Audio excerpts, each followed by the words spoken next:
السلام عليكم ورحمة الله دكتور. وعليكم السلام ورحمة الله وبركاته. كسو دو حرنت عافمادك قبر بيح waxaan ku qaban karaa maanta walaal waa arbalaaya ku soo dhawaatay beerka lagu dhufay wiilkaygi aqaxa ku disha nagu qayno wiilkaaga magacii waa arfanta ku disha wiilkayga fiinta uno ay la fiinta uno 12 Oktoobar baa loogu magac daray tinish qoy walaal waxaan kaaga dhexeegaya waraaqahana indee la jaqoshashano wiilkaagu ma wiilkii ayuu ii tooray barbar ku ciyaarayba alla hooyo beerka lagu dhufay wuxuu ku ciyaaray maxaan ka garan UNT oo qoysas flight-ka u soo dhigtay ma soo eegayo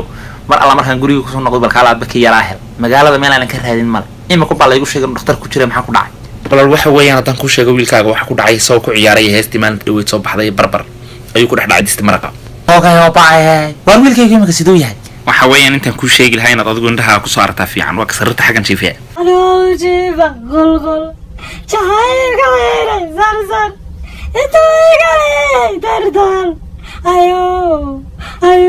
tooray barbar دكتور wiilkayga sida kuma caafimaad qabo maxay daweyn weeday waxaan weeyaan walaal wiilkaaga waxa ku dhacay cudur la yiraahdo barbar socod ma maqashay wili maxaa tiri barambara barbaradii wax shay saamax naame waa cudur la yiraahdo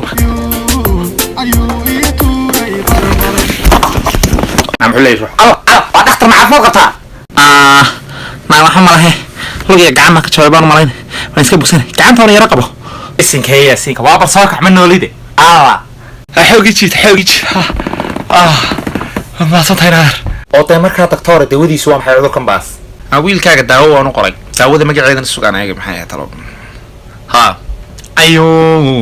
ayuna ii toorin barbar alla barbar loo turkana garan maayo oo sidoo kala liqaya marka atani daawo la liqaya ma hawa daawo la dhahayo saddexda waqtibu min saddex goor dhahaya aroortii markuu quraacdo ayuu hal mar dhahaya qadada dabadeed hal mar buu dhahaya saxda dhaxana mar buu soo baraarugaya aniga laftigayga barbarkaas la iga hayaa dawada ma liqi karaya